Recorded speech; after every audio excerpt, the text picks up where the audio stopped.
Hello. So in this video, we're going to talk about Yuri Tynianov's essay on literary evolution.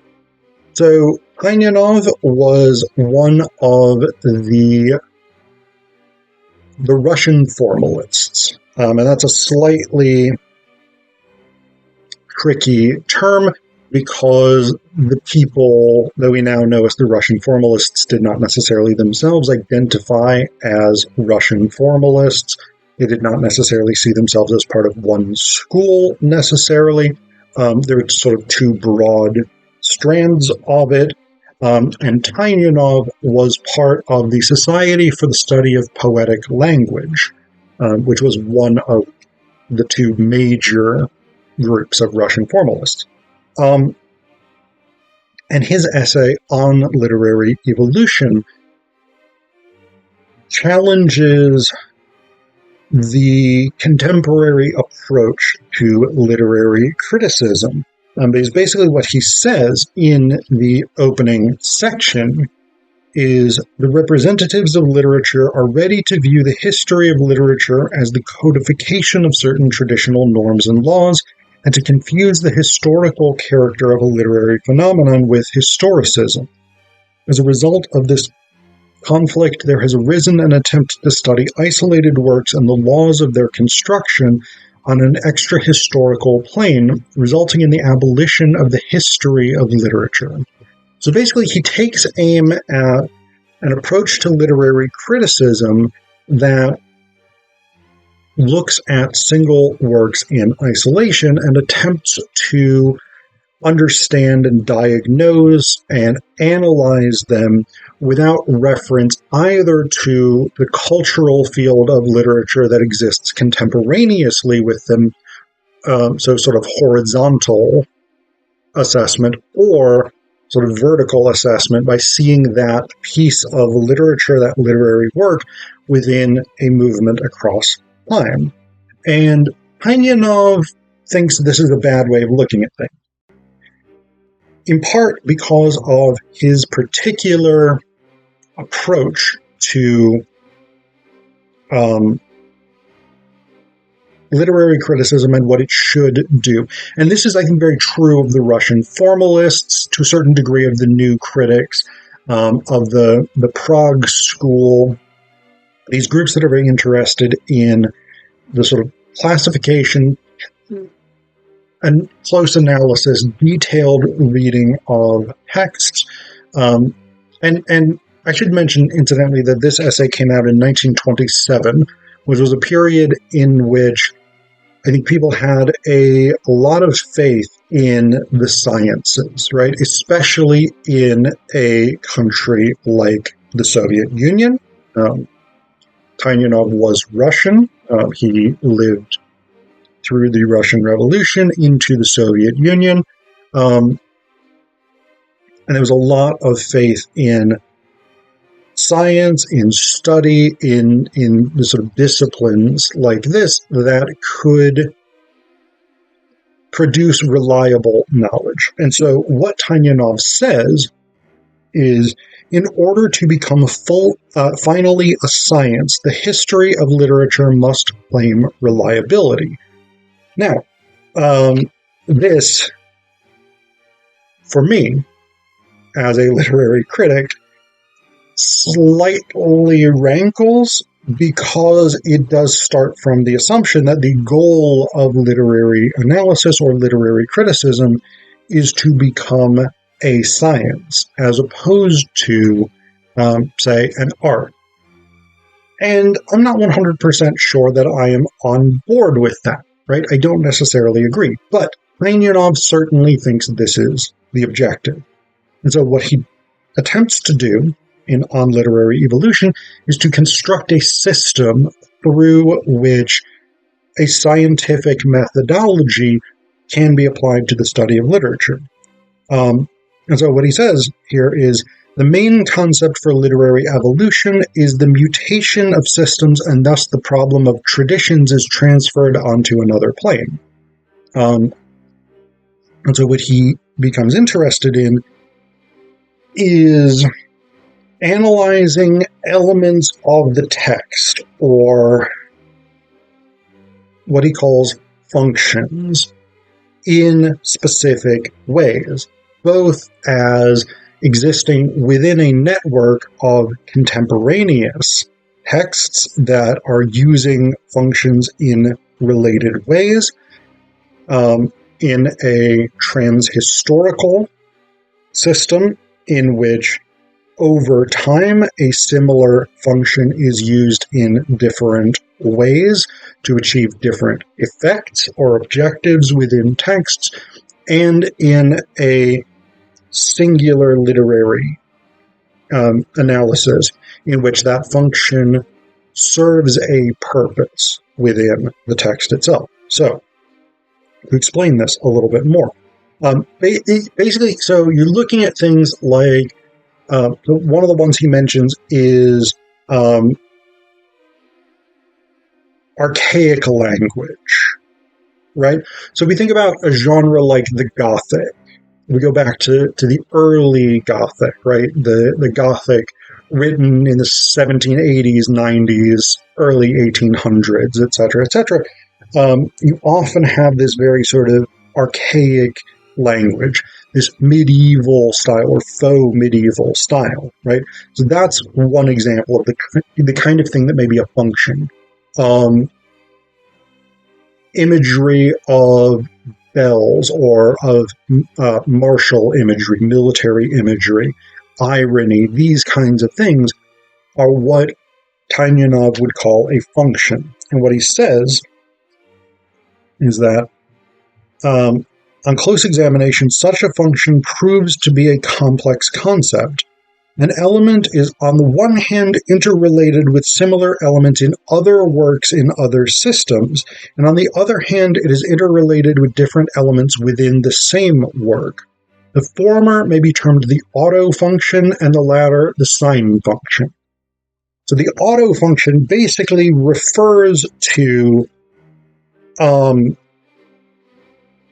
how a particular literary element or device relates to the use of that literary element or device compared to other works. So if novelist A uses irony, let's say, how does that relate to how other novelists, other poets, other playwrights, whatever it is, use irony, right? We can understand the role of irony within this text through reference to what irony does, both within a particular sociocultural context. So if we're looking at, say, a novel that utilizes, say, a novel by Charles Dickens, right? So we're looking at a mid-Victorian Dickens novel that uses irony. How are other mid-Victorian authors utilizing irony? That's one component of understanding the proper evolutionary structure of literature. At the same time, so that's the auto function, right? We're comparing it to other works. We can also look, again, to vertically, how does Dickens's mid-Victorian use of irony compare particularly to its literary predecessor? So we look back to the Romantics, if we look back to the Neoclassicals, etc., how were they using irony? In what ways is Dickens' use of it similar or different? At the same time, so that's the auto function, right?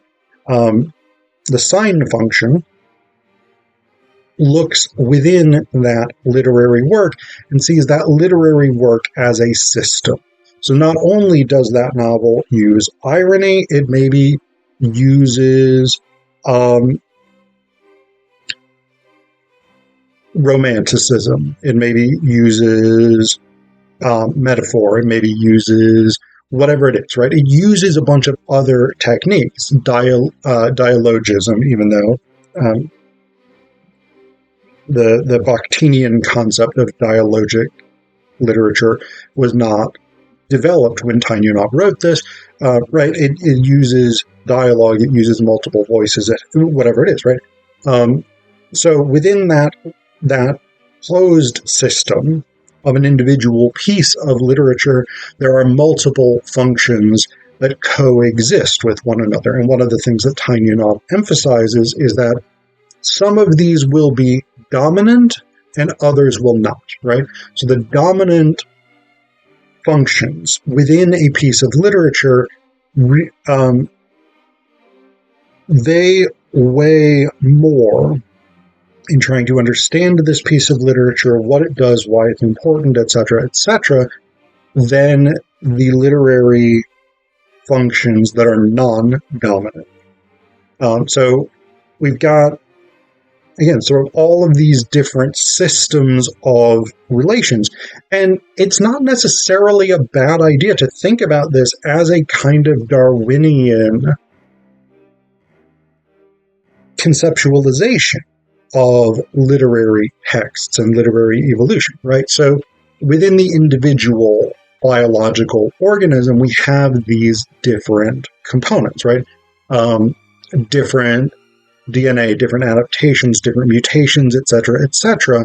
But that has to be understood in the context both of the environment in which that individual organism exists to determine how likely it is that that individual organism will successfully pass on its genetic material, but it also has to be understood within an evolutionary, not trajectory, because evolution doesn't have a trajectory, right? It's non-teleological in the sense that evolution is not trying to get to some point, it's simply happening in multiple directions. But within an evolutionary timeline, we need to understand it, right? So the current genetic coding, the set of mutations, etc., for an individual organism is teleologically determined by the history of evolution that species has undergone, etc., right? So we've got those different components of it. And so this is ultimately Tynianov's argument, is that literary evolution must be understood along these multiple dimensions. How a particular function or literary device, technique, set of imagery, whatever it is, works within a specific text in relation to the other functions or devices or whatever it is within that text, but also it must be understood in a broader scope, horizontally and vertically, of how that function works in as a literary field, right? So to sort of wrap this up and deal with one of the key issues that Tynianov is responding to, the concept of tradition as such, he says, toward the end, "It is now time to pose the problem of the main term with which literary history operates, namely tradition. If we agree that evolution is the change in interrelationships between the elements of a system, between functions and formal elements, then evolution must be seen as the mutations of systems. These changes vary from epoch to epoch, occurring sometimes slowly, sometimes rapidly. They do not entail the sudden and complete renovation or the replacement of formal elements, but rather the new function of these formal elements. Thus, the very comparison of certain literary phenomena must be made on the basis of functions, not only forms. Seemingly dissimilar phenomena of diverse functional systems may be similar in function and vice versa.